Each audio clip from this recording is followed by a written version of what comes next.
Hare Krishna. Thank you so much. आप सबने बहुत प्रेम से भगवान के नामों का कीर्तन किया। ये जो भजन था, जय राधे जय कृष्णा जय वृंदावन, तो ये पूरे वृंदावन का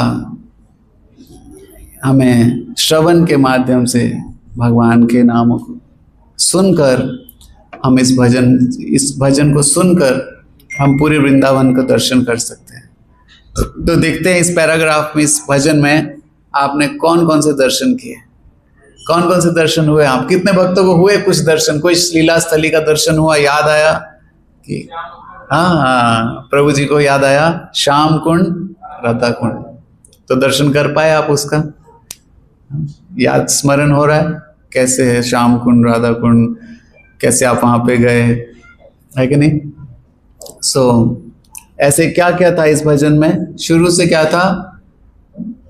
श्री गोविंद गोपीनाथ मदन मोहन। तो वृंदावन में बहुत सारे भगवान के दर्शन हैं, लेकिन उन सब में से जो सबसे 3 प्रमुख हैं वो कौन कौन है?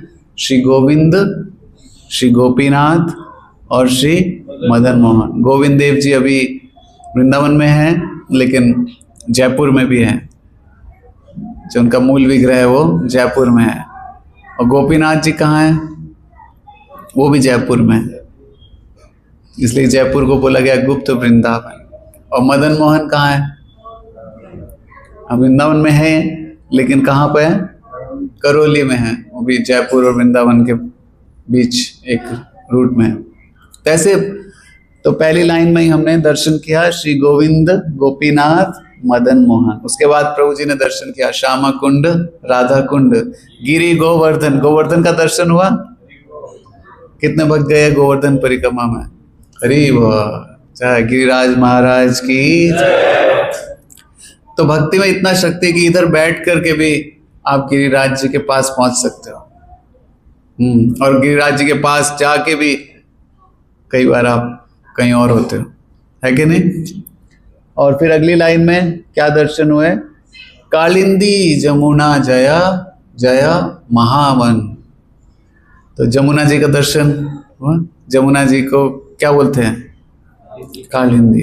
दिल्ली में होता है, कालिंदी कुंज भी है ना, इसी से जमुना जी के नाम से कालिंदी। तो अगली बार जब कालिंदी कुंज जाएंगे तो याद आएगा कि जमुना जी का नाम है कि नहीं? और जब महामाया फ्लाईओवर क्रॉस करते हैं तो क्या याद आता है उस समय? महामाया फ्लाईओवर है कि नहीं? महामाया फ्लाईओवर अब कितना बार तो निकलते होंगे उसके नीचे से। तो महामाया और भगवान की योग माया दोनों का उस समय याद आना चाहिए कि महामाया का शेल्टर लेंगे तो क्या है, योग माया का शेल्टर लेंगे तो क्या है। और केशी घाट, केशी घाट गए हैं आप लोग? कौन कौन गया केशी घाट के? बमसीवट, बमसीवट गए? और द्वादश कानन, द्वादश कानन क्या है? 12 मन, जहां सब लीला कोयलो श्री नंद नंदन, जहां पे भगवान ने सारा लीला किया। इसके बाद केवल स्थान ही नहीं, इस भजन में वृंदावन के महान विभूतियों का भी स्मरण है। क्या है? श्री नंद जशोदा जया जया गोपागण, सारे नंद महाराज, यशोदा मैया और सारे गोपगण। श्री दामादि जया जया धेनु वत्सगण, और श्री वृषभ जय वृषभानु जया कीर्तिदा सुंदरी जया पूर्णमासी जया अभिरा नगारी। तो आप देख रहे हो हर एक लाइन में किनका? भगवान के अलग अलग महान या तो भक्तों का। जैसे इसमें वृषभानु महाराज कौन है? कौन है वृषभानु? राधा रानी के पिताजी। और कीर्तिदा माता जी। और पूर्णमासी कौन है? बोले पूर्णमासी तो है एकादशी पूर्णमासी। वो पूर्णमासी कौन है? पूर्णमासी भी जो है वृंदावन के एक मैनेजर है। एक तो वृंदा देवी है मैनेजर, पूर्णमासी। तो वृंदावन में जो भगवान की सारी लीलाओं का जो मैनेजमेंट देखते हैं वो कौन है? पूर्णमासी। गोपीश्वर का दर्शन किया गोपीश्वर का? हाँ। तो इस तरह से जय जय कृष्ण सखा बाटू द्विजारा, जय राम घाट, जय रोहिणी नंदन, जय जय वृंदावन वासी जत जन। सारे वृंदावन वासियों को हम क्या कर रहे हैं? जय कर रहे हैं, उनको प्रार्थना कर रहे हैं। यहाँ से इतने सारे ब्रजवासी है, सबको इधर से प्रार्थना कर रहे हैं। जय द्विज पत्नी, जय नाग कन्यागण। द्विज पत्नी कौन है? हाँ, ब्राह्मण पत्नी। मिसेस शर्मा कौन है? ब्राह्मण पत्नियां, ब्राह्मण पत्नी कौन है? भूल गए आप लोग? हाँ, तो वृंदावन में कई सारे ब्राह्मण जो है बहुत बड़ा यज्ञ अनुष्ठान कर रहे थे, और कृष्ण बलराम अपने सखाओं के साथ गोचरण कर रहे थे। तो सभी सखाओं ने बोला भूख लगी है हमें, तो कृष्ण बलराम ने बोला वहां पे वो बहुत पकवान बनाए, उधर जाके ले लो। और वो ब्राह्मण जो थे वो क्या थे? वो बना रहे थे, उनको भगवान को ही प्रसन्न करना चाहते, लेकिन उनको पता नहीं कृष्ण परम भगवान है। वो अपने रिचुअल्स में लगे हुए थे, तो उन्हें बोला अभी तो भोग लगना, अभी नहीं दे सकते हम। लेकिन जो ब्राह्मण पत्नियां थी उनके पास जब गए, कृष्ण बलराम ने कहा कि बोलना कि कृष्ण बलराम को चाहिए, हमें चाहिए। तो ब्राह्मण पत्नियों ने कहा सब ले जाओ, सब दे दिया, जितना बनाया था सब दे दिया। और ब्राह्मण जो इतने नाराज हो गए अपनी पत्नियों से, उनको रिजेक्ट कर दिया उन्होंने। बड़े कड़े ब्राह्मण थे, अपनी पत्नियों को रिजेक्ट कर दिया उन्होंने कि तुमने ये कैसे दे दिया कृष्ण और बलराम को, ये सारा यज्ञ के लिए बना था। इसलिए वो ब्राह्मण की पत्नियां ग्लोरियस हैं, क्योंकि कृष्ण के लिए वो स्वीकार कर लिया उन्होंने। भगवान के लिए कई बार भक्तों को स्वीकार करना पड़ता है, दूसरों से कुछ ताने सुनना, कुछ कमेंट सुनना, लेकिन भक्त अपनी भक्ति में लगा रहता है। तो हम बात करते किसका? द्विज पत्नी। और नाग कन्या कौन है? नाग कन्या, नाग कन्या कौन से नाग की बात होती है वृंदावन में? कालिया नाग। तो कालिया नाग की जो पत्नियां हैं वो बहुत महान है। ये नाग की पत्नियां, मतलब वो भी नाग है, वो भी सर्प है, लेकिन वो भी बहुत महान है। क्यों महान है? क्योंकि भगवान ने जब कालिया नाग को उनके ऊपर नृत्य किया, उनका सारा जहर बाहर है, तो भगवान उनके ऊपर नृत्य कर रहे, उनका पांव छप जा रहा है, और फिर कालिया जो है इतना उनका वीक हो गए, इतना ऐसा लग रहा था कि अभी हरि बोल हो जाएगा, इनका खत्म हो जाएंगे, मृत्यु हो जाएगा। तो उस समय जो कालिया की पत्नियां थी, जिनका नाम आ रहा है जय नाग पत्नी, जय द्विज पत्नी, जय नाग कन्यागण। तो ये जो नाग पत्नियां थी, इन्होंने भगवान को प्रार्थना किया कि आप हमारे पति पे कृपा कीजिए। उन्होंने बहुत सुंदर प्रार्थनाएं किया, और फिर भगवान ने इनके पति कालिया को मारा नहीं। भगवान ने कालिया को मारा नहीं, भगवान ने कालिया को प्यूरिफाई कर दिया, उसका सारा विष जो है वो क्या हुआ? निकाल दिए, जो ईर्ष्या का, द्वेष का जो ईर्ष। और फिर भगवान ने कालिया को क्या कहा? किधर जाओ? भगवान ने कहा इधर जमुना जी में नहीं रहना है। किधर जाना है? कालिया कहाँ है? कहाँ चले गए?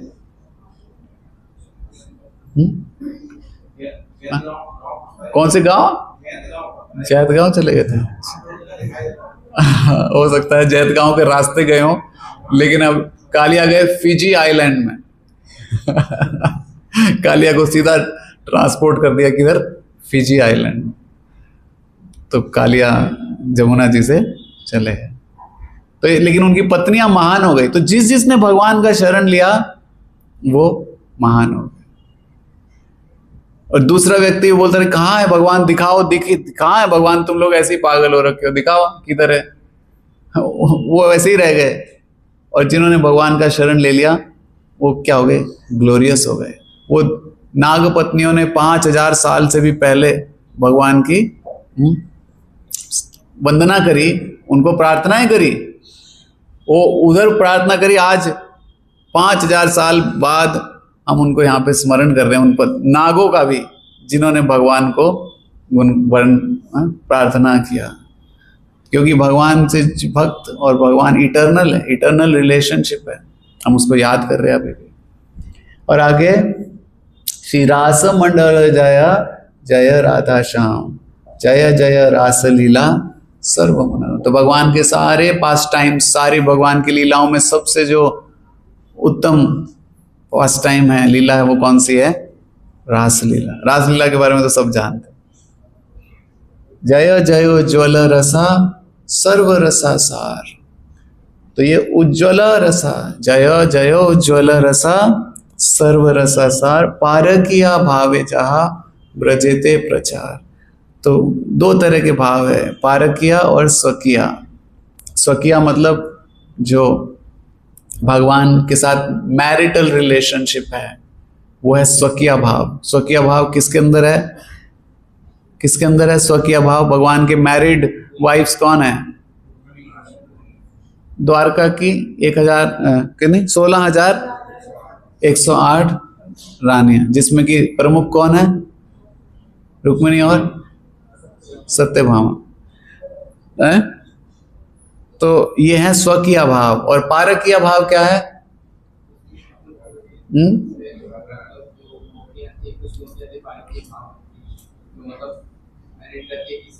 हाँ, तो भगवान से उनका मैरिज नहीं था, भौतिक जगत में अलग अलग स्थिति में थी, वो अलग अलग अपने घरों में मैरिज थे, लेकिन उनका अनन्य प्रेम था वो किसके लिए था? वो कृष्ण के लिए था। तो जितने भी भक्त हुए भगवान के, महान महान साधु संत, ब्रह्मचारी, सन्यासी, अलग अलग कोटि के संत है, ऐसे ऐसे संत है जो पता नहीं, हम उनको समझ नहीं सकते। लेकिन उन सारे भक्तों में जो सबसे ज्यादा महान, किसको श्रेय दिया, किसको दिया? चैतन्य महाप्रभु ने किसको बताया? कौन है महान सबसे भक्त? हाँ, ब्रज की गोपियां। हालांकि ब्रजवासी जो है उनको बोलते कि इनका कैरेक्टर ठीक नहीं है। कृष्ण बांसुरी बजाते आधी रात को निकल पड़ती। इधर से अगर आपके घर में कोई हो, माता बहन, और कोई बांसुरी बजाता हो लड़का, और रात के 12 बजे 1 बजे निकले, तो क्या होगा? सारा परिवार में चिंता हो जाएगा कि नहीं? तो लेकिन ये हम करेंगे तो सच में चिंता का बात है। लेकिन जब भगवान करते हैं तो वो क्या है? वो हाईएस्ट लव है। इसलिए चैतन्य महाप्रभु जो खुद सन्यासी, इतने कड़क चैतन्य महाप्रभु सन्यासी थे कि कोई माता जी जो है चैतन्य महाप्रभु के नजदीक नहीं आती थी। किसी माता जी को अगर चैतन्य महाप्रभु को प्रणाम भी करना होता था, बहुत दूर से, वहां से, इतने। लेकिन वही चैतन्य महाप्रभु जो पारकीय भाव की जो गोपियां हैं, उनको क्या कर रहे हैं? कह रहे सबसे हाईएस्ट डिवोशन किसका है? इन गोपियों का है। और फिर श्री जानव पद पद्मा कोरिया स्मरण, दीना कृष्ण दास को है नाम संकीर्तन। जानवा कौन है? श्री जानवा पद पद्मा। हु इज जानवा? नित्यानंद प्रभु की वाइफ, उनका नाम है श्री जानवा देवी। जानवा माता एक परम वैष्णवी है, जो एक समय में जब पूरे वैष्णव समाज की और नेतृत्व कर रही थी, उनकी लीडर थी। पंच तत्व प्रकट हो गए तो उस समय जानवा देवी, वो क्या है? अभी आप राधा कुंड में जब जाते हैं, आप गए थे राधा कुंड? राधा कुंड आप लोग गए होंगे। तो राधा कुंड के एक तरफ में एक चबूतरा, एक ऐसे क्या बोलेंगे उसको, ऐसे बना हुआ है, चबूतरा बोल सकते कुछ भी। उसमें आप देखेंगे वो जो प्लेस है, वो जानवा माता का भजन का स्थान। तो वो जानवा देवी को यहाँ पर देखिए, कितने सारे पर्सनल, अभी तो हमने कुछ छोड़ दिया, और कई सारे पर्सनालिटी को इस एक भजन में हमने क्या किया? गाया।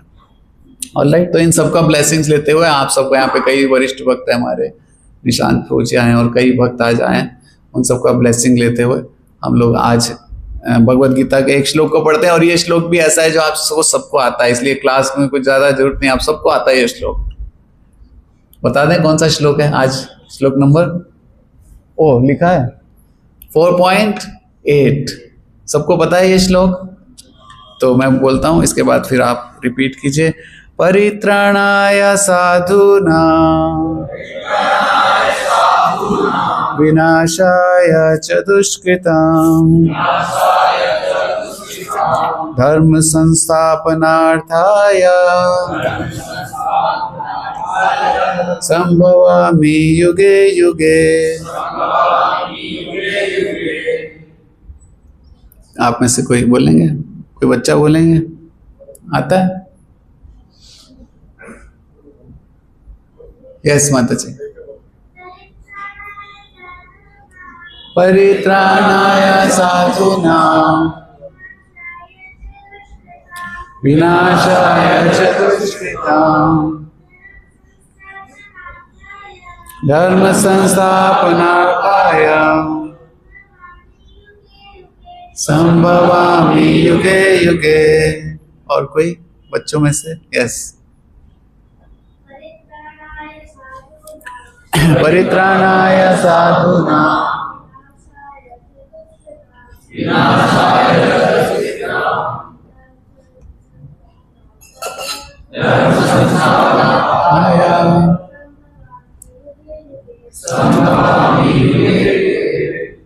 Thank you. अनुवाद और तात्पर्य। To deliver the pious and to annihilate the miscreants, as well as to re-establish the principles of religion, I myself appear millennium after millennium. तो ये श्लोक कौन बोल रहे हैं? कौन है इसके वक्ता? परम भगवान स्वयं कह रहे कि परित्राणाय साधूनाम, साधुओं का क्या करने के लिए? उद्धार करने के लिए, कृपा करने के लिए, उनको संतुष्ट करने के लिए।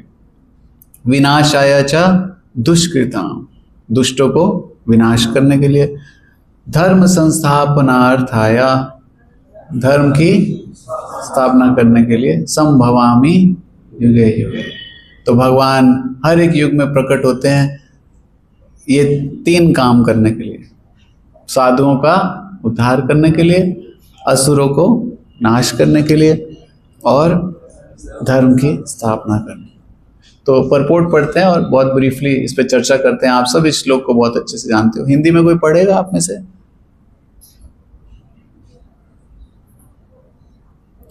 हाँ, कोई माइक यहाँ पे प्रभु जी नजदीक में कोई माइक से ले लें।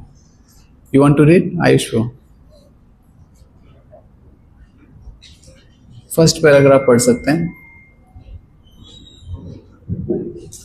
ये पढ़ रहे हैं 4.8। भगवद गीता के अनुसार साधु कृष्ण भावना भावित व्यक्ति है। अधार्मिक लगने वाले व्यक्ति में भी यदि पूर्ण कृष्ण चेतना हो तो उसे साधु समझना चाहिए। दुष्कृताम उन व्यक्तियों के लिए आया है जो कृष्ण भावनामृत की परवाह नहीं करते।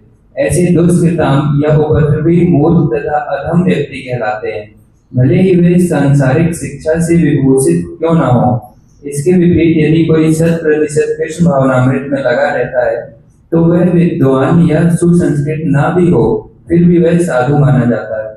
जहाँ तक अनीश्वरवादियों का प्रश्न है, भगवान के लिए आवश्यक नहीं है कि वे इनके विनाश के लिए उस रूप में अवतरित हों जिस रूप में वे रावण तथा कंस का वध करने के लिए हुए थे। भगवान के ऐसे अनेक अनुचर हैं जो असुरों का संहार करने में सक्षम है, किंतु भगवान तो अपने उन निष्काम भक्तों को तुष्ट करने के लिए विशेष रूप से अवतार लेते हैं जो असुरों द्वारा निरंतर तंग किए जाते हैं। असुर भक्त को तंग करता है, भले ही वह उसका सगा संबंधी क्यों न हो। यद्यपि प्रहलाद महाराज हिरण्यकशिपु के पुत्र थे, किंतु तो भी वे अपने पिता द्वारा उत्पीड़ित थे। इसी प्रकार कृष्ण की माता देवकी यद्यपि कंस की बहन थी, किंतु उन्हें तथा उनके पति वासुदेव को इसलिए दंडित किया गया था क्योंकि उनसे कृष्ण को जन्म लेना था। अतः भगवान कृष्ण मुख्यतः देवकी के उद्धार करने के लिए प्रकट हुए थे, कंस को मारने के लिए नहीं। किंतु ये दोनों कार्य एक साथ संपन्न हो गए। अतः यह कहा जाता है कि भगवान भक्त का उद्धार करने तथा दुष्ट असुरों का संहार करने के लिए विभिन्न अवतार लेते हैं। Thank you.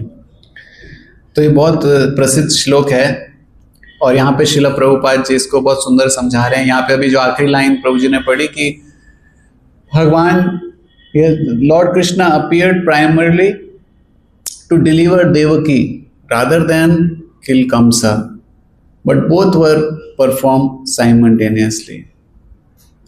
So भगवान का जो मुख्य इन तीनों में से तीन पर्पस थे यहाँ पे, साधुओं का उद्धार करना, दुष्टों का विनाश करना और धर्म की स्थापना करना। इन तीनों में से सबसे महत्वपूर्ण कौन सा है? दुष्टों का, साधुओं का उद्धार करना।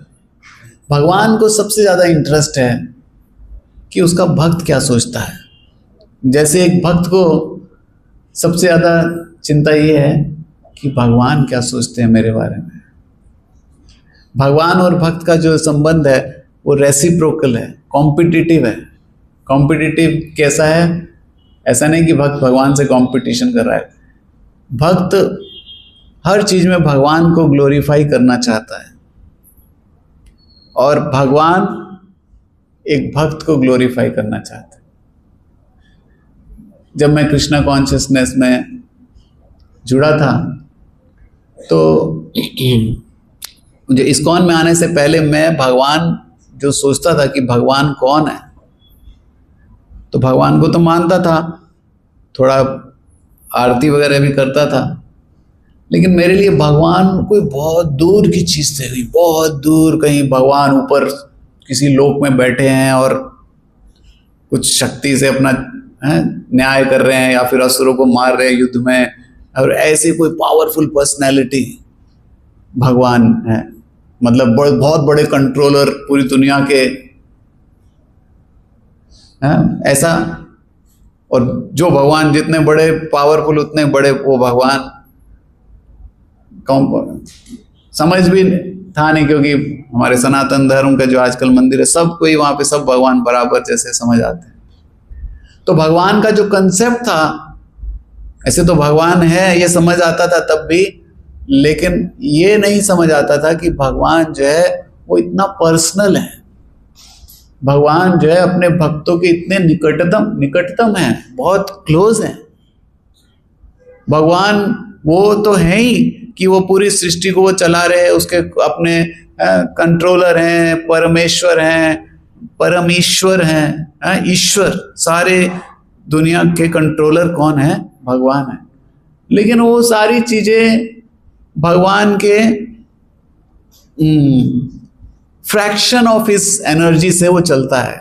जो बड़े बड़े साइंटिस्ट के लिए इतना बड़ा एक कभी सॉल्व ना होने वाला विषय है कि ये संसार चल कैसे रहा है, वो भगवान की फ्रैक्शन ऑफ एनर्जी से चलता है। कई बार आपने वो एटलस का फोटो देखा है? वो एटलस ने पृथ्वी उठा रखा, बड़ा भार जैसे ऐसा लग रहा है कि बहुत मेहनत से उठा रखा है, और ये तो खाली पृथ्वी है। इधर तो इतने सारे, तो 9 तो इधर ही है, और ये तो एक ब्रह्मांड, एक है सोलर सिस्टम है। ऐसे कितने ब्रह्मांड और कितने सूर्य और कितने प्लैनेट्स। अब मॉडर्न साइंस भी बोलता है कि उसको भी समझ नहीं आता है। बोलते हैं हमें समझ नहीं आता कि मिल्की वे के बाद क्या समझ नहीं आता है। तो ये यूनिवर्स जो है अनलिमिटेड है। तो एटलस का फोटो दिखाते हुए एक पृथ्वी को उठा के बहुत भार महसूस कर रहा होता है, ऐसे लगता है बड़ा दम लगा रखा है। लेकिन भगवान फ्रैक्शन ऑफ हिज एनर्जी, ऐसे छोटा सा एक, जैसे राई के दाने के बराबर, एक ये पूरा हॉल अगर राई के दानों से भरा है और उसमें से एक दाना उठा लो तो उसकी क्या वैल्यू है? ऐसे भगवान के इतने फ्रैक्शन ऑफ एनर्जी से इस यूनिवर्स का सारा मैनेजमेंट, जस्टिस, ये सब कार्यकलाप, जो भी सृष्टि में बड़े बड़े प्लैनेट, जाइजेंटिक प्लैनेट मूव कर रहे हैं, ये भगवान एक फ्रैक्शन से करते हैं। और वो भी विष्णु जी को कहते हैं, बोले कर तुम देखो इसको। विष्णु जी के माध्यम से भगवान मैनेजमेंट करते हैं। बोलते हैं ना वो ब्रह्मा विष्णु महेश, लोग ऐसे समझ कहते हैं ना, सृष्टि करना, फिर पालन करना, संहार। तो वो जो विष्णु है जो सृष्टि का पालन कर रहे हैं, वो भगवान अपने विष्णु रूप में, भगवान ही है वो भी, स्वयं कृष्ण है, लेकिन कृष्ण के रूप में वो मैनेजमेंट नहीं करते हैं। भगवान के असुरों को मारना वारना ये सब, भगवान को इसके लिए कोई ज्यादा इंटरेस्ट नहीं है। भगवान ये सारा तो उनको देख लेना आप लोग, लेकिन भगवान कर, लेकिन फिर भी मारते हैं। हम देखते हैं बाल्यकाल की लीलाओं में भगवान को देखते हैं, भगवान बहुत सारे असुरों को वध करते हैं। शुरू में पहले जन्म लेने के थोड़े दिन बाद ही किसको किया वध? पूतना। लेकिन वो भी जो भगवान वध कर रहे हैं, वो भी भगवान अपने भक्तों को सेटिस्फेक्शन देने के लिए कर रहे हैं, कि उनके भक्त जो है वो उनकी लीलाओं को आस्वादन करके आनंद ले पाए। जैसे आज भी आप उनकी लीलाओं को आस्वादन करके, हम जैसे मूर्ख लोग भी, मैं अपने लिए बोल रहा हूँ, आप तो सब समझदार, तो ऐसे मूर्ख लोग भी भगवान की लीला सुन के हमें भी कभी कभी फील हो जाता है कि अरे सच में भगवान कितना दयालु है, कितना प्रेम करते हैं। प्रभुपाद जी कहते हैं कि वही भगवान है। एक व्यक्ति कहता है कि लक्कड़ की मूर्ति है, ये तो जगन्नाथपुरी की बात बता रहे हैं प्रभुपाद जी, कह रहे एक व्यक्ति कह रहे तो लक्कड़ की मूर्ति है, दारू ब्राह्मण है, और दूसरे उसको देख करके मूर्छित हो जाते हैं, इतना प्रेम हो जाता है उनके हृदय में। तो ये डिफरेंस किस में है? ये डिफरेंस देखने वाले के पास में है। लोग कहते हैं भगवान का दर्शन कराओ, भगवान का दर्शन तो भगवान दर्शन दे ही रहे हैं, लेकिन डिफरेंस किस में है कि किसी को दर्शन हो रहा है और किसी को पत्थर लग रहे हैं। ये किसका क्वालिफिकेशन है? ये देखने वाले का योग्यता है। लोग सोचते हैं कि हम तो क्वालिफाइड हैं ही, आप भगवान को दिखाओ तो हम मानेंगे, लेकिन भगवान को देखने की जो क्वालिफिकेशन है वो उसके पास नहीं है, इसलिए उसको भगवान का दर्शन नहीं हो। और जिसको भगवान जो क्वालिफाइड है, जो भक्त क्वालिफाइड, उसको हर चीज में भगवान का दर्शन होता है। जैसे वो जो आगे प्रभुपाद जी प्रहलाद महाराज का एग्जाम्पल दे रहे हैं, प्रहलाद महाराज को हर चीज में भगवान दिखाई देते थे, एवरीवेयर, सर्वत्र। वो जिधर भी देखते थे उनको भगवान का दर्शन होता। और हम जिधर भी देखते हैं, हम भगवान की मूर्ति भी देखते हैं तो उधर भी हमें दर्शन नहीं होता है। हम भगवान की मूर्ति भी देखते हैं किस चीज की बनी है।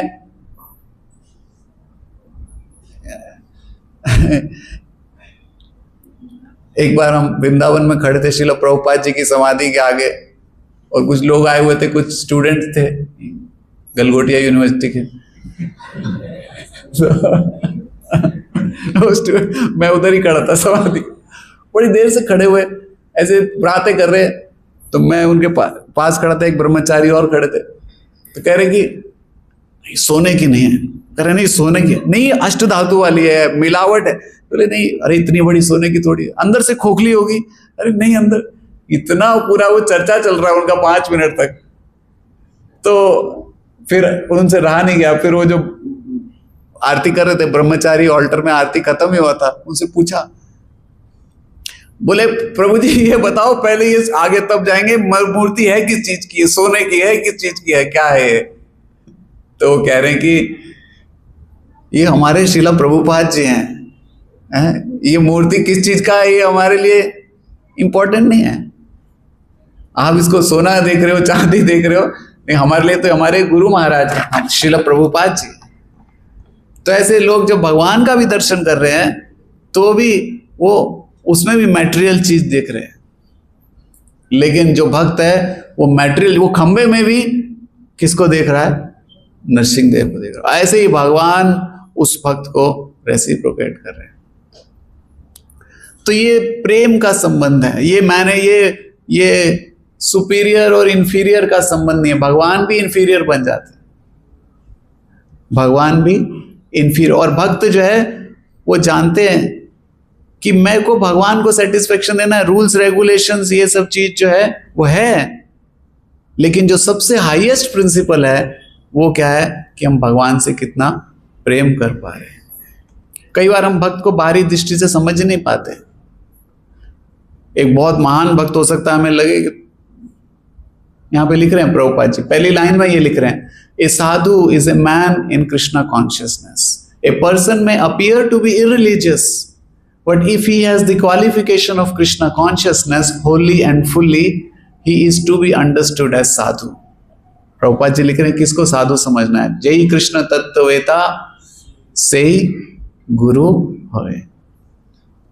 तो भगवान और भगवान के भक्त के बीच में ये लव का रिलेशनशिप है, वो मैनेजमेंट वाला रिलेशनशिप भक्त को। इसलिए भगवत गीता में यूनिवर्सल फॉर्म आएगा आगे जाके, विराट रूप। तो वहां पे प्रभुपाद जी कहते हैं विराट रूप में भक्त को इंटरेस्ट नहीं। अर्जुन पहले बोले मेरे को विराट रूप दिखाओ, लेकिन जब विराट रूप देख लिया उन्होंने इतना बोले नहीं, वही पहले वाला वही देखना हमें, क्योंकि उधर से ही प्रेम हो सकता है। क्योंकि अगर भगवान से प्रेम नहीं कर पा रहे तो संबंध कैसे होगा?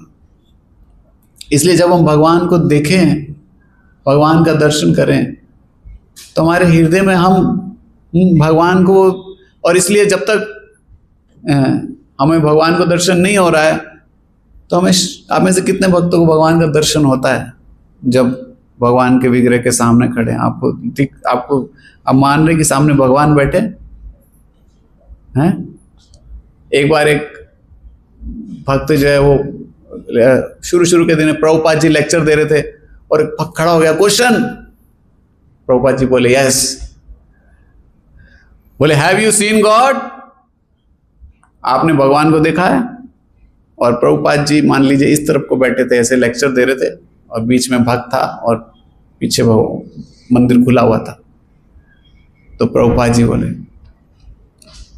आई am already seeing God, you sit down then I can see more clearly. तो सामने दर्शन कर रहे थे, उसको लग रहा है कि भगवान है ही नहीं, और भक्त को लग रहा है कि ये भगवान। इसलिए भगवत गीता में उस श्लोक में आता है अनन्यस चिंतयन्तो माम ये जना पर्युपासते। उसमें भगवान बताते कि जो भक्त है उसको पूरा विश्वास है कि भगवान मेरे को रक्षा करेंगे, जो मुझे चाहिए, जो भी मेरे मेंटेनेंस के लिए भगवान मुझे देंगे, और जो है उसकी रक्षा करेंगे, और जो नहीं है वो देंगे।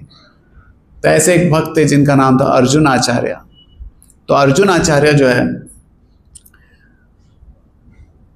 वो ब्राह्मण थे और वो भिक्षा मांग के खाते थे, और ऐसा कुछ हुआ कि 2-3 दिन तक घर के बाहर नहीं जा पाए, कुछ ऐसा मौसम था या कुछ, तो बाहर नहीं जा पाए।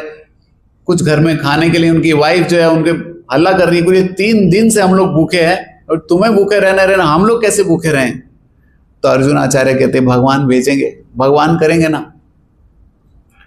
तो वही श्लोक पढ़ रहे थे, योग क्षेमम वहामि अहम। भगवान कह रहे कि मैं खुद, जो भक्त है वो भगवान के पर्सनल चीज को समझ पाता है, पर्सनल इंटरेक्शन को समझ पाता है कि भगवान पर्सनली कह रहे हैं। तो उन्होंने कहा कि ये कैसे हो सकता है, ये सही नहीं है।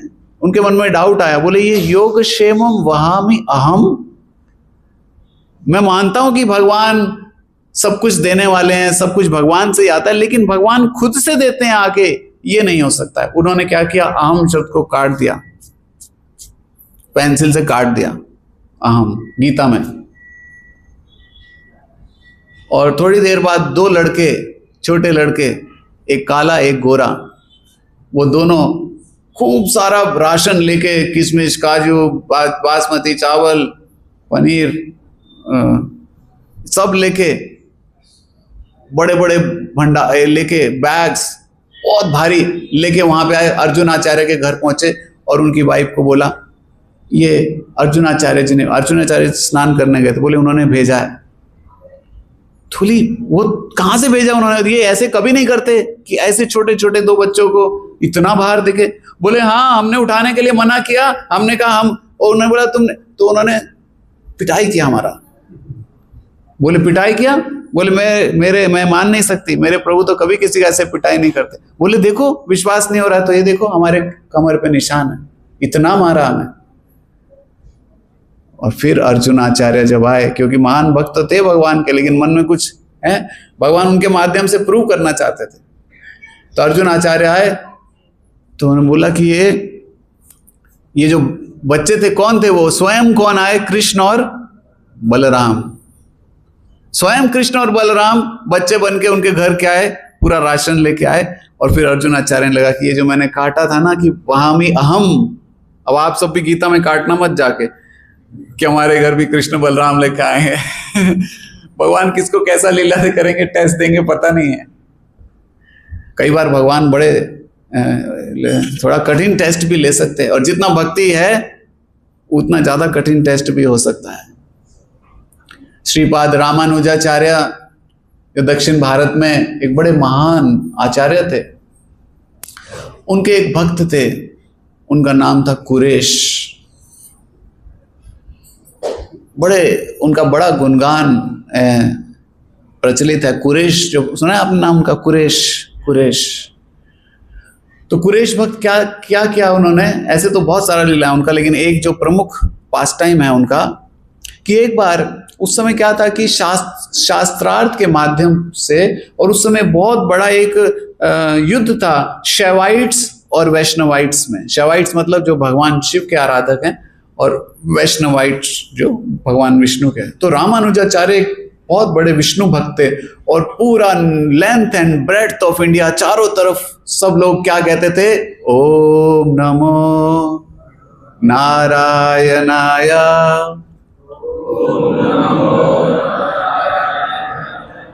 ये श्री संप्रदाय में आप जाओगे श्रीरंगम में तो वहां पे वो चलता रहेगा हमेशा, ओम नमो नारायण। तो सारे लोग ओम नमो नारायण, ओम नमो। तो वहां के जो एक राजा थे एक प्रोविंस के, वो थे शैवाइट, भगवान शिव के भक्त। तो उनके जो मंत्री थे मूर्ख, उन्होंने उनका दिमाग भर दिया। बोले महाराज ये रामानुजा तो सबको विष्णु भक्त बनाएंगे, भगवान शिव का भक्ति कौन करेगा, और आप राजा हैं, आपके होते हुए ये हो रहा है, आप ही कलंकित होंगे सबसे ज्यादा, कि आपके होते हुए सब शैवाइट्स जो है वो खत्म हो गए। तो बड़े ईगो हर्ट हो गई, बोले ऐसा कैसे, ऐसे नहीं हो सकता। बोले बुलाते उस रामानुजा को बुलाओ। तो वो बोले कि तो सैनिक भेजे रामानुजाचार्य के पास, और कुरेश जो थे इतने इंटेलिजेंट थे रामानुजाचार्य के भक्त, उनको पता चला कि अभी बाहर दूसरे गांव तक पहुंचे हैं राजा के सैनिक। अभी पता भी नहीं था किस पर्पस के लिए, लेकिन कुरेश बहुत समझदार थे, इतना समझदार थे। तो भगवान क्या इंटेलिजेंस देते हैं, जब भक्ति कोई करता है तो भगवान इंटेलिजेंस उसको देते हैं। तो कुरेश ने अपने गुरु महाराज के पास गए, रामानुजाचार्य के पास, बोले महाराज ये राजा के सैनिक आ रहे हैं, मैं आपसे एक भिक्षा मांगता हूं, आप उन लोगों के साथ मत जाइए, वो आपको अगर लेने आए हैं आप उनके साथ मत जाइए, मुझे अपने बजाय जाने की आज्ञा दीजिए, मैं जाना चाहता हूं, और मैं रामानुजाचार्य बन के जाना चाहता हूं। तो उस समय तो कोई गूगल या चैट जीपीटी था नहीं कि वो सैनिक देखते हुए आए, पता था कि कोई रामानुजाचार्य बहुत पावरफुल आचार्य है, सन्यासी हैं, ऐसे दिखते ऐसे। तो कुरेश ने उनके गांव से आते से पहले तक रामानुजाचार्य का वस्त्र पहन लिया और उनके कमरे में बैठ गए। वो पूछते हुए आए कि रामानुजाचार्य कहाँ रहते, तो वो आ गए रामानुजाचार्य के कमरे तक आ गए। तो बोले कौन है रामानुजाचार्य? मैं हूँ रामानुजाचार्य। कौन था वो? कुरेश। रामानुजाचार्य जी को तो दूसरे जगह भेज दिया, खुद उधर बन गए। बोले राजा ने जी बुलाया है आपको, आपका स्वागत करना चाहते हैं। कुरेश बहुत समझदार था, बोले स्वागत वगैरह कुछ नहीं है, बुला रहे हैं। बोले आपको सम्मानित करना चाहते हैं। तो कुरेश चलो, मुझे पता ही है प्लान है। तो काफी डिस्टेंस था, कई दूसरे शहर में पहुंच के वो पहुंचे राजा के पास, राजा के महल में गए। राजा ने बोला देखो रामानुजा, मैं आपकी बहुत इज्जत करता हूं, लेकिन आपको ये मानना होगा कि भगवान शिव जो है वो परम भगवान है।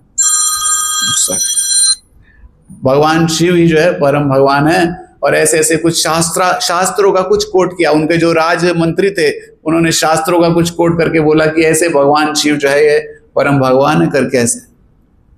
तो रामानुजाचार्य के रूप में जो कौन गए थे? कुरेश तो बहुत प्रखंड विद्वान थे, रामानुजाचार्य के शिष्य थे। उन्होंने तर्क दिया, उन्होंने बोला ये नहीं, ये देखिए समझिए, ऐसे ही कृष्ण जो है, भगवान नारायण जो है वो परम भगवान। तो राजा ने बोला देखो आप मान जाइए तो सब कुछ आपका ही है यहाँ पर, अरे नहीं मानेंगे, बोले ना माई वे और हाईवे, बोले नहीं तो ऐसा पनिशमेंट दिया जाएगा कि आप मतलब बाकी भी कोई वैष्णव नहीं बनेगा, कोई और वैष्णव बनने की हिम्मत नहीं करेगा। बोले नहीं तो कृष्ण परम भगवान है, मैं कैसे उसको चेंज कर दूं फिलॉसफी को, तो सही है हम भगवान के लिए भगवान से प्रेम करते हैं। तो मंत्रियों से सलाह ली गई और वो इतने मूर्ख थे, उन लोगों ने सलाह दी कि कुरेश जो कि रामानुजाचार्य के रोल में थे उस समय, बोले इसकी आंखें निकाल दो। पूरे राज महल में सब लोगों के समक्ष गरम चिमटियां लेकर आग से जलता हुआ उनकी आंखें निकाल दी। बोले आप अभी बोल रहे, अभी भी बोल दो, अभी बोल दो, अभी बोल दो कि परम भगवान से। बोले नहीं, कृष्णास्तु भगवान से। बोले कृष्ण ही है परम भगवान। और दोनों आंखें निकाल दी हमने, बिल्कुल आई ब्लैंक हो गया, इधर वैक्यूम हो गया।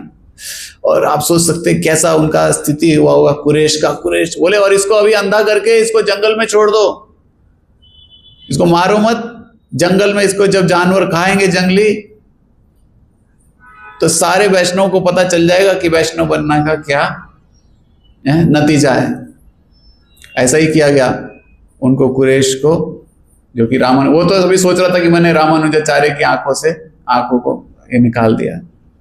उनको छोड़ दिया गया जंगल में और भगवान के दिव्य अरेंजमेंट से कोई 2 सैनिक मिले जो कि धार्मिक थे, वो बहुत मुश्किल से कुरेश को वापस रामानुजाचार्य के पास ले गए। रामानुजाचार्य उस समय श्रीरंगम में थे। श्रीरंगम है तिरुचिरापल्ली, दक्षिण भारत में। तो रामानुजाचार्य के पास ले गए और रामानुजाचार्य को बहुत कष्ट हुआ। बोले कि मेरे शिष्य ने मेरे लिए, नहीं तो वो किसके लिए होना था, रामानुजाचार्य के लिए होना था। बोले मेरे शिष्य ने मेरे लिए ऐसा इतना। तो रामानुजाचार्य ने गए वहां पे, श्रीरंगम के जो नाथ हैं, कौन है वहां पे, रंगनाथ जी। बोले वहां पे गए और रामानुजाचार्य ने उनको प्रार्थना किया और कुरेश को साथ में लेके गए।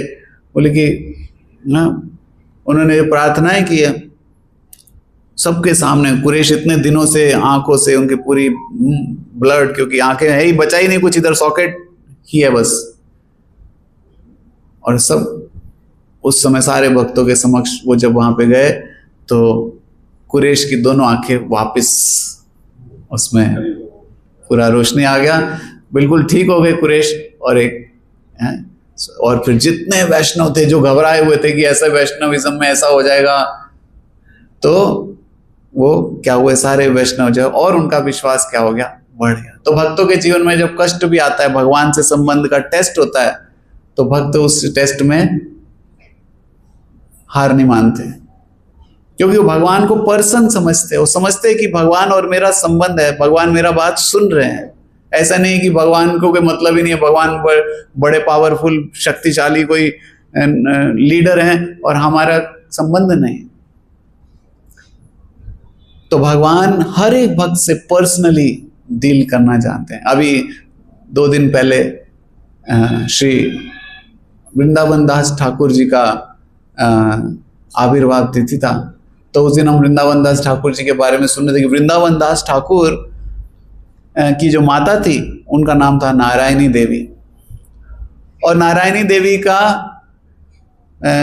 छोटी बच्ची थी, ऐसे इनसे भी छोटी। तो ऐसे जब छोटी थी तो चैतन्य महाप्रभु उस समय श्रीवास आंगन में आया करते थे। श्रीवास आंगन में बेड़ा कीर्तन होता था, रोज रात को वहां पे कीर्तन होता था। तो जब कीर्तन होने लगा तो अड़ोसी पड़ोसी सबने शिकायत लगा दी जाके कि ये रोज रात को कीर्तन करते हैं, सोने भी नहीं देते। अड़ोसी पड़ोसी, पूरी रात कीर्तन चलता है, इधर तो अभी खत्म हो जाएगा 9 सवा 9, बोले पूरी रात रोज एवरीडे होल नाइट कीर्तन, और सब जोर जोर से चिल्ला चिल्ला के कीर्तन करते हैं। तो जो उनको जो है खबर मिली श्रीवास पंडित को कि जो काजी है, वो काजी जो है वो आके सारे भक्तों को अरेस्ट कर लेगा, सबको अरेस्ट कर लेगा जितने कीर्तन में पाए जाएंगे ऑन द स्पॉट। अगर अभी आपको पता हो कि पुलिस आने वाला है और सबको अरेस्ट करने वाला है, तो आप कितने लोग बैठे रहोगे यहाँ? बैठे रहोगे? अभी मोदी सरकार है तो कह रहे हो। तो उस समय बोले कि अरेस्ट किए जाएंगे और अंदर permanent life in prison, jail हो जाएगा। तो श्रीवास पंडित जो है, क्योंकि वो लीडर थे सारे भक्तों, अब लीडर को चिंता करना पड़ता है दूसरों का, दूसरे का कोई बात नहीं देखेंगे हम, लेकिन लीडर को सोचना पड़ता है कि भाई क्या सही है। तो श्रीवास पंडित बड़े घबराए हुए थे। उस समय चैतन्य महाप्रभु उनके घर पे गए, तो चैतन्य महाप्रभु ने उनको बोला, श्रीवास तुम क्यों चिंता करते हो? अगर वो आएंगे तो सबसे पहले मैं अरेस्ट होऊंगा, मैं आ गया हूं।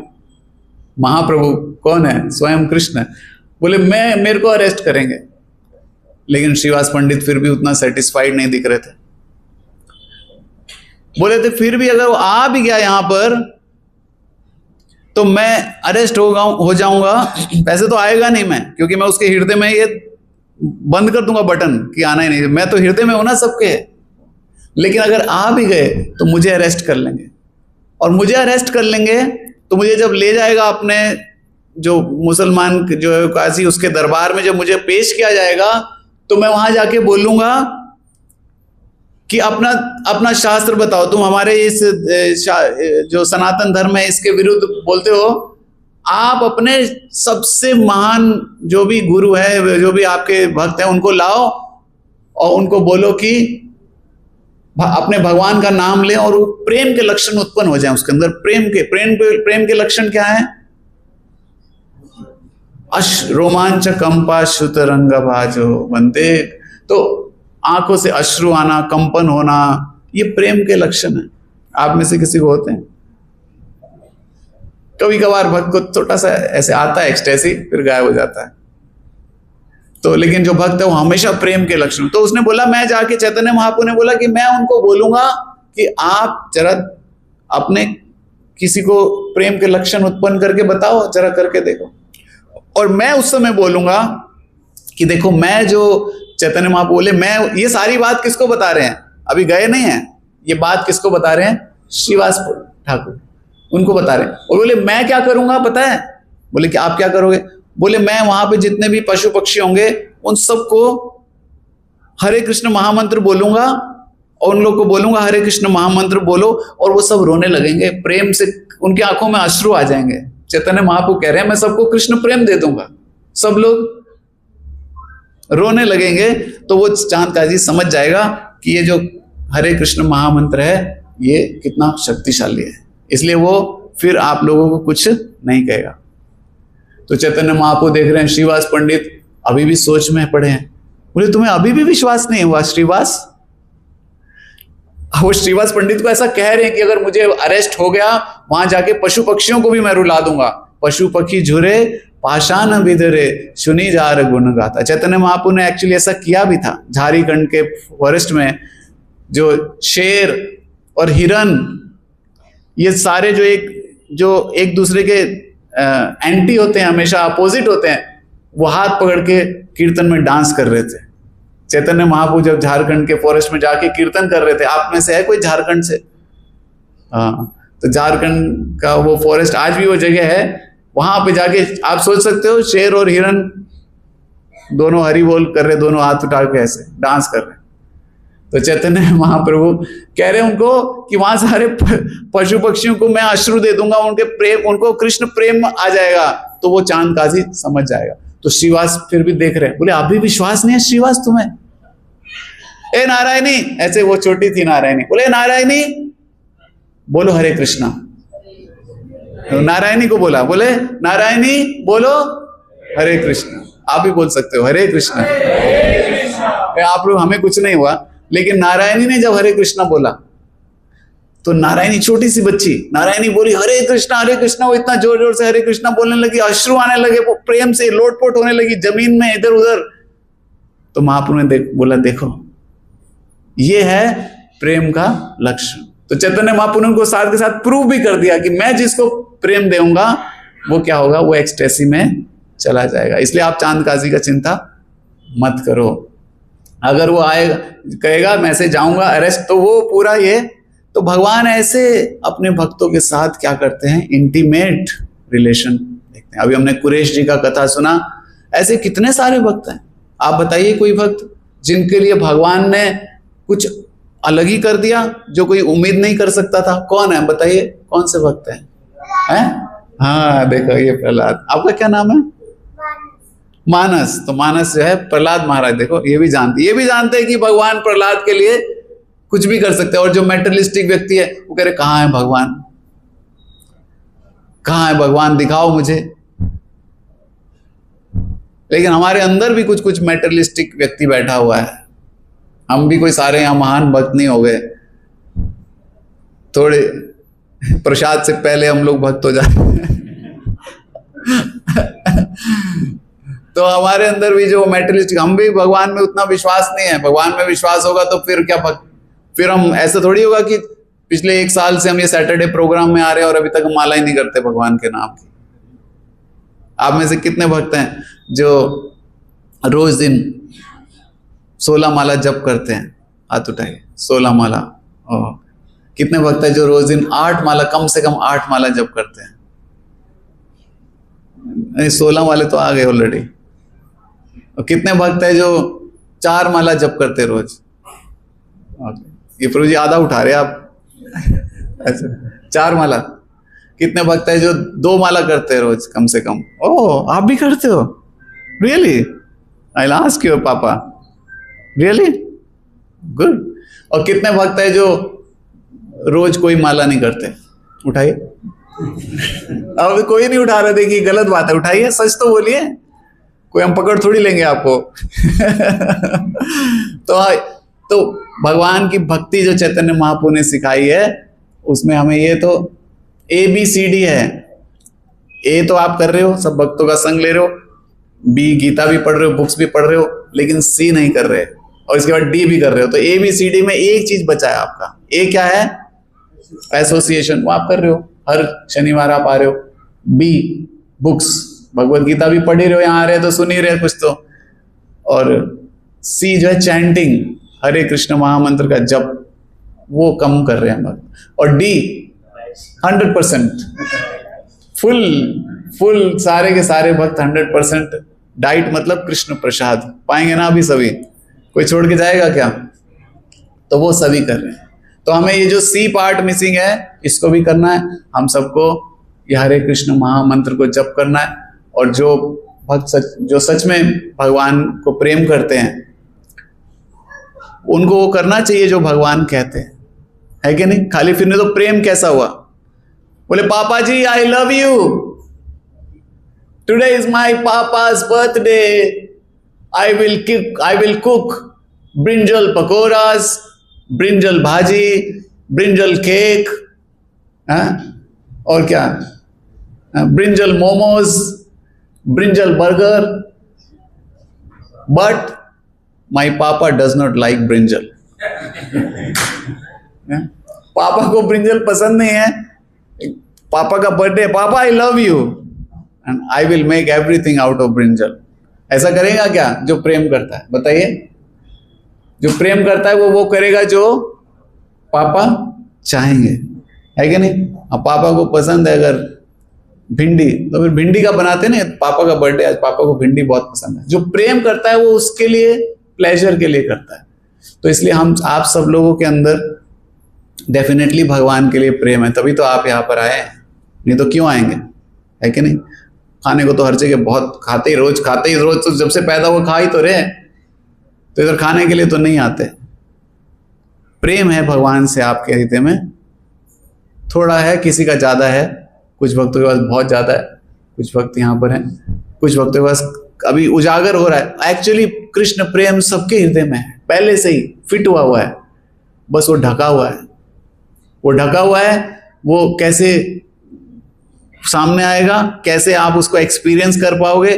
कई लोग पैदा होते हैं, बड़े होते हैं, बूढ़े होते हैं, वो प्रेम ढका का ढका ही रह जाता है, मर जाता है। पूरा मनुष्य जीवन मनुष्य जन्म पाइया, राधा कृष्णा ना भजिया, जानिया सुनिया विष खाई ना। पूरा मनुष्य जन्म होके पार हो जाता है पूरा, और कृष्ण प्रेम जो है उसको एक्सपीरियंस ही नहीं कर पाते, उसको रिवील नहीं कर पाते। लेकिन हमें क्या करना है, ऐसा करना है क्या पूरा लाइफ चला जाए और कृष्ण प्रेम हमारे अंदर ही रखा हुआ है? तो इसलिए अगर कृष्ण प्रेम को हमें उजागर करना है तो हम सबको क्या करना होगा, रोज दिन हमें कुछ माला का जप करना चाहिए। तो आज आप जो भक्त माला का जप नहीं करते, वो सबसे प्रार्थना है आप सबको हाथ जोड़कर आपके चरणों में कि आप सब भगवान के नाम का जप कीजिए। इससे केवल बेनिफिट ही बेनिफिट है, only benefit, no loss, money back guarantee. तो आप में से कितने भक्त हैं जो अभी तक जप नहीं करते लेकिन वो कह रहे हैं कि मैं एक माला रोज जप करूंगा? हाथ उठाइए। 1 2 3 4, अच्छे से तो हाथ उठाओ। ठीक है, एटलीस्ट आप भी उठा लो, जब शर्मा क्यों रहे हो? बस इतने से भक्त हैं, अच्छे से उठाइए, आप डर क्यों रहे? हम आपको ऊपर, हाँ, इतने भक्त हैं, रोज एक माला जप करेंगे। ठीक है, एटलीस्ट 10-15 भक्त आज से अगर एक माला जप आप भी करोगे, सच में? कौन सी माला? हरे कृष्णा वाली, हाँ ठीक है। तो माला क्या है? हरे कृष्णा कृष्णा कृष्णा हरे हरे, हरे राम राम राम हरे। तो ये माला उपलब्ध है यहाँ पर, पीछे सनातन प्रभु हैं, वो प्रभु जी देख रहे हैं, वो आपको माला भी देंगे, आप माला लेके जा सकते हैं। प्लीज इसको आप शुरू कीजिए, आपको बहुत अच्छा लगेगा। आप सच में भगवान का से संबंध को एस्टेब्लिश कर पाएंगे और ब्लिसफुल रहेंगे। तो बहुत बहुत धन्यवाद। हम 2 मिनट के लिए कीर्तन करते हैं। कुछ अनाउंसमेंट्स हो तो सदानंद प्रभु इस ईयर, ठीक है? तो हम कीर्तन करते हैं। इस कीर्तन में अब लास्ट 5 मिनट्स तो बहुत प्रेम से, पूरे हार्ट से हमें गाना। क्वेश्चन लेट हो जाएगा।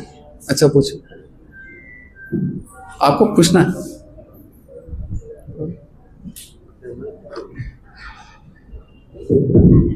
हरे कृष्णा जी, हरे कृष्ण। आपने बहुत सुंदर लेक्चर दिया और अच्छी शिक्षा दिया है भगवान के बारे में। बट ये कभी भी ऐसा होता है कि जब किसी से कहते हैं कि हरे कृष्णा महामंत्र करिए, तो कहते हैं हमें तो किसी संत ने बताया राधा राधा नाम लेता है, तो उसके बारे में थोड़ा सा बताइए कि कैसे राधा नाम से हमें क्या बेनिफिट है, हरे कृष्णा महामंत्र से क्या बेनिफिट है?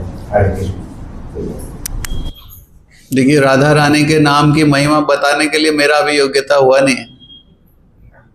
राधा रानी का नाम इतना उत्तम है। श्रील सुखदेव गोस्वामी राधा रानी का नाम ले नहीं रहे भागवतम में कि नाम लेंगे तो एक्सटेसी में मूर्छित हो जाएंगे और परीक्षित महाराज के टाइमलाइन खत्म हो जाएगा 7 दिनों का। तो राधा रानी का जो नाम है वो बहुत ही ग्लोरियस है। उधर चर्चा करेंगे तो उसके लिए तो बहुत समय भी चाहिए, और जो थोड़ा बहुत हम बता भी सकते हैं, लेकिन इट इज बियॉन्ड। हरे कृष्ण महामंत्र जो जप करते हैं वो इसलिए करते हैं कि चैतन्य महाप्रभु ने, जो कि स्वयं भगवान के अवतार है, स्वयं कृष्ण है, स्वयं राधा और कृष्ण के युगल अवतार हैं चैतन्य महाप्रभु, वो इसको हरे कृष्ण महामंत्र को युग धर्म के रूप में स्थापित करते हैं। कई लोग कहते हैं कि चैतन्य महाप्रभु के नाम को जप करने में तो कोई अपराध नहीं लगता है, तो फिर खाली चैतन्य महाप्रभु का नाम क्यों नहीं जप करें, हरे कृष्ण महामंत्र क्यों करें, इसमें न 10 अपराध भी हैं। लेकिन फिर भी क्योंकि चैतन्य महाप्रभु ने ही हमें आदेश दिया है। दूसरा, जब हम हरे कृष्ण महामंत्र करते हैं तो उसमें श्रीमती राधा रानी का नाम है ही, उसमें दोनों का नाम। तो जब आप राधा का नाम लेते हो, श्रीमती राधा रानी का नाम आता है, किस शब्द से आता है राधा रानी का नाम? हरे शब्द से। तो किसको प्रसन्नता मिलती है? कृष्ण को। और जब हरे कृष्ण बोलते हो तो किसको प्रसन्नता मिलती है? राधा। देखो, इनको भी पता। तो इसलिए हम राधा रानी का नाम तो ले ही रहे, लेकिन उस विधि से ले रहे हैं जो श्री चैतन्य महाप्रभु और हमारे आचार्यों ने, परंपरागत आचार्यों ने हमें दिया है। तो इसलिए हरे कृष्ण महामंत्र इज कंप्लीट। इसमें कृष्ण के नाम से राधा रानी को संतुष्टि मिल रहा है, राधा रानी के नाम से कृष्ण को संतुष्टि। इससे सुंदर और कुछ हो सकता है क्या? बताइए। और है चैतन्य महाप्रभु की शिक्षाओं के अनुकूल अनुसार। तो अभी की स्थिति में इतना ही समझ के इसको हम पालन करने का कोशिश करते हैं। ऑलराइट, कुछ अनाउंसमेंट्स है तो कुछ अनाउंसमेंट्स है, आप ध्यान पूर्वक सुने। सदानंदताई प्रभु इधर है माइक।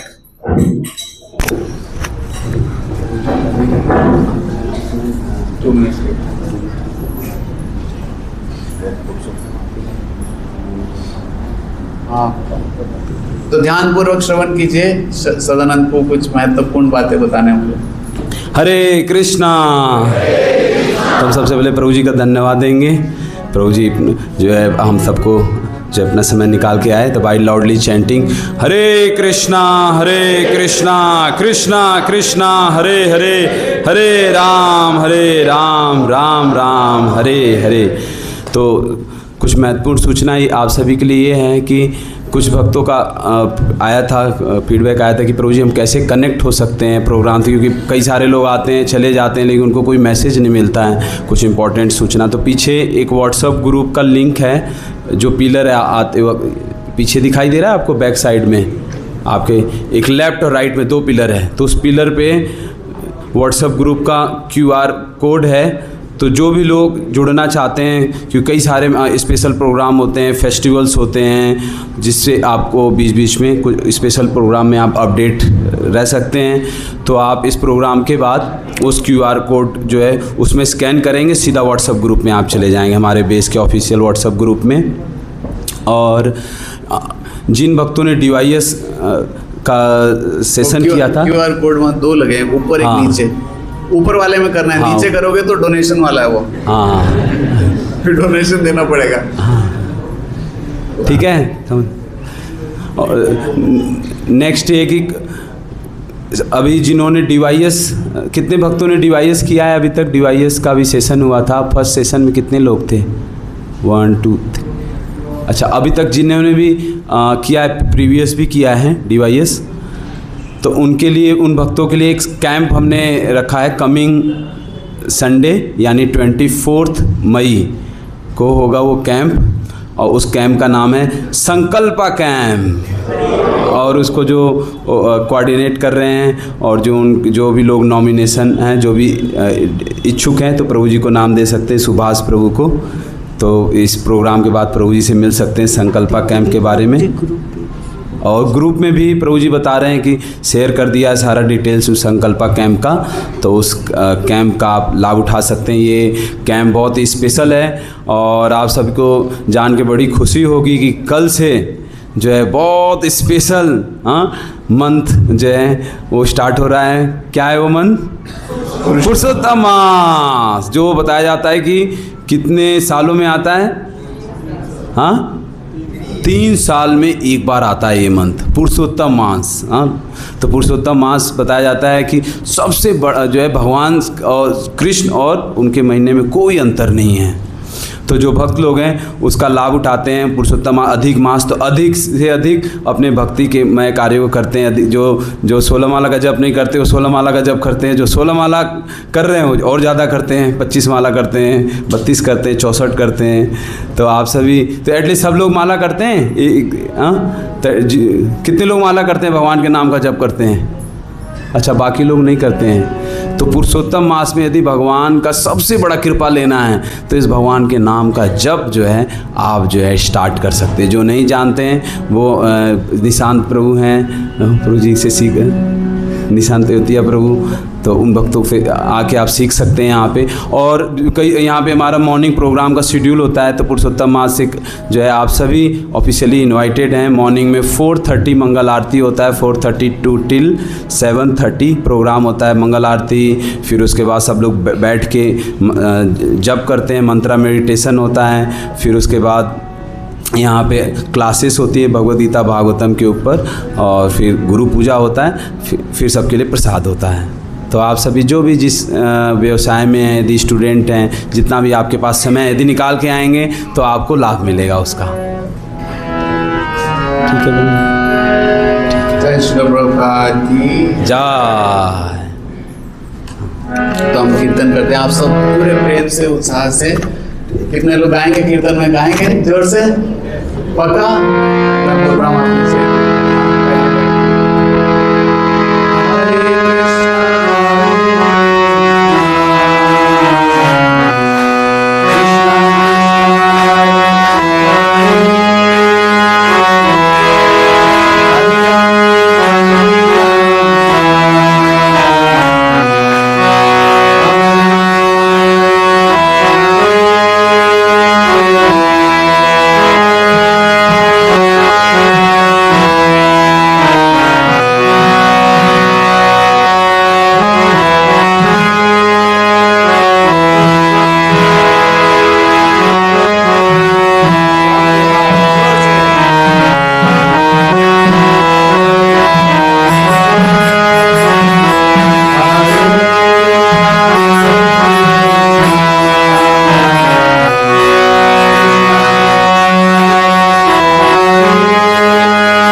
हरिनाम संकीर्तन के जगतगुरु श्रील प्रभुपाद की समेत गौर भक्त वृंद की जय गौर प्रेमानंद।